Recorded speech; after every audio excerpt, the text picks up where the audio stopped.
Cosmic parabola का चेतना और जिम्मेदारी। यीशु हत्यारे अंगूर के बाग के मालिकों की परबोला का वर्णन करते हुए मानवता की आध्यात्मिक विकास के बारे में एक गहरी सत्य को प्रकट करते हैं। बाग का मालिक भगवान का प्रतीक है। बाग दुनिया। अंगूर के बाग के मालिक उन पुरुषों का प्रतिनिधित्व करते हैं जो दिव्य संपत्तियों के प्रशासन के लिए जिम्मेदार हैं, और भेजे गए सेवक और पुत्र भविष्यवक्ता और स्वयं मसीह हैं जो मनुष्यों को उनके नैतिक मिशन की याद दिलाने आए। परबोला दिखाती है कि पृथ्वी को मानवता को भलाई, प्रेम और ज्ञान की खेती के लिए सौंपा गया था। हम दिव्य कार्य के सहायक हैं जो अज्ञानता की कच्ची मिट्टी को गुणों के उपजाऊ क्षेत्र में बदलने के लिए बुलाए गए हैं।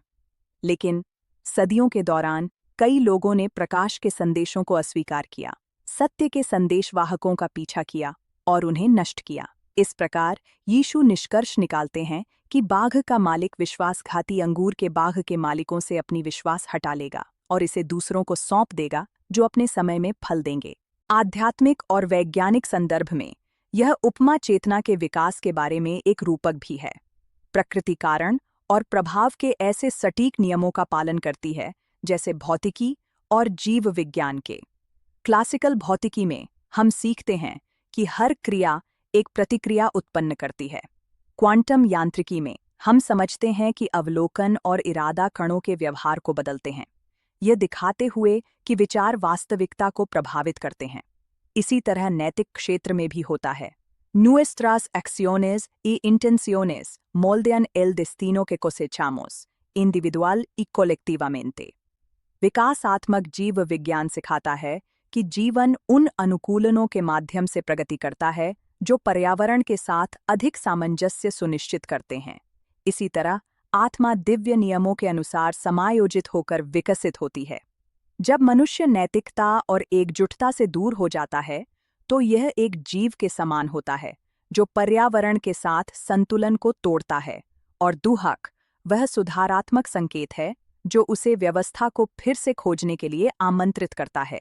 न्यूरोसाइंस पुष्टि करता है कि करुणा, सहानुभूति और न्याय की भावना केवल नैतिक गुण नहीं हैं, बल्कि जटिल जैविक कार्य हैं। मानव मस्तिष्क दूसरों के दुख को पहचानने और सहयोग करने के लिए विकसित हुआ है, क्योंकि प्रजाति की जीवित रहने की क्षमता सामंजस्य और सहयोग पर निर्भर करती है।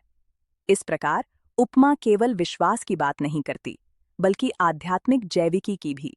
मानव चेतना परिपक्व होती है जब वह जीवन और दूसरे को अपने विस्तार के रूप में सम्मान करना सीखती है। कार्डेक बताते हैं कि आत्मा विज्ञान मानवता को सौंपा गया नया अंगूर है। यह पुरुषों के हाथों में विश्वास के साथ तर्क की रोशनी को पुनः स्थापित करता है, हमें नैतिक और वैज्ञानिक प्रगति के श्रमिक बनने के लिए बुलाता है। आत्मा विज्ञान अंगूर का नवीनीकरण है।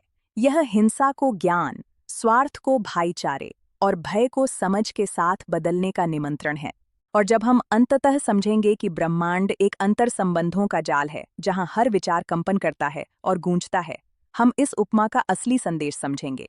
हम सभी सृष्टि के खेत के अंगूर के बागवान हैं, और जो भी फल हम उगाते हैं, अच्छा या बुरा, वह अनिवार्य रूप से हमारे पास लौटता है, प्रेम और न्याय के कानून के अनुसार। इसलिए हम उस नई अंगूरी के योग्य बने जो हमें सौंपी गई है, जागृत चेतना, प्रबुद्ध तर्क और प्रेम करने वाले दिल की। और यदि यह संदेश आपकी आत्मा को छूता है तो इसे साझा करें, क्योंकि हर प्रकाश का इशारा आत्मा की शाश्वत अंगूरी में एक बीज बोने के समान है।